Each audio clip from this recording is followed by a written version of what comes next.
ស្រីទាំងអស់គ្នាឥឡូវធ្វើដំណើរពីភ្នំពេញមកដល់ផ្ទះបាត់ដំបងវិញហើយអានេះម៉ាស៊ីនសល់ប្រអប់លេខសល់ប្រអប់លេខហើយមកមើលអានេះទុកចោលឡើង3-4 ខែឡើងធូរកង់ហើយនេះហើយយកទៅភ្នំពេញហើយមើលចង់ដឹងវាទុកចោល3 ខែដេឆេះហ่ะ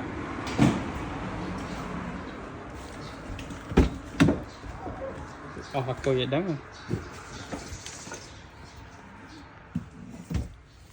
ដោះលេខសិនអត់ជាប់ទេតែសល់មើលវ៉ាវមានភ្លើងដេ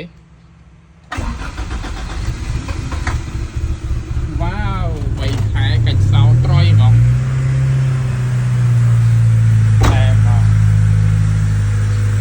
ត្រៀមយកទៅតាំងដល់តូបឲ្យវិញអស់ឡានដល់ស្អាតណាស់ដល់មកគ្រឿងឲ្យផ្សេងវិញណាបន្លាញឲ្យຕົកចោល3 ខែកាច់ឆាក់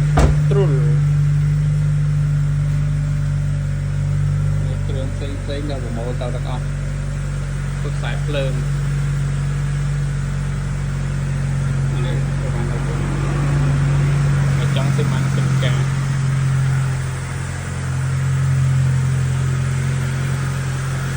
ខាងកង់ធូរហើយកង់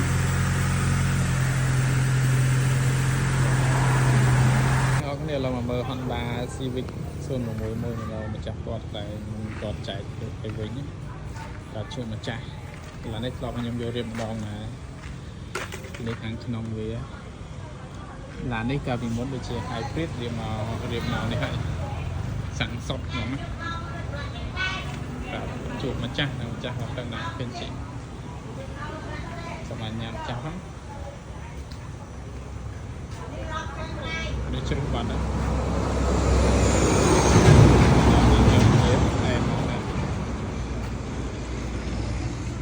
ខាងក្នុងខ្ញុំគាត់យកមករៀបអីនៅកន្លែងជាងហែនមកជួបម្ចាស់គាត់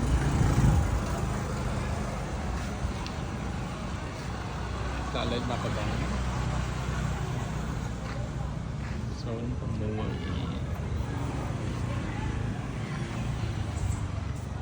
ហើយមកលេខ spoiler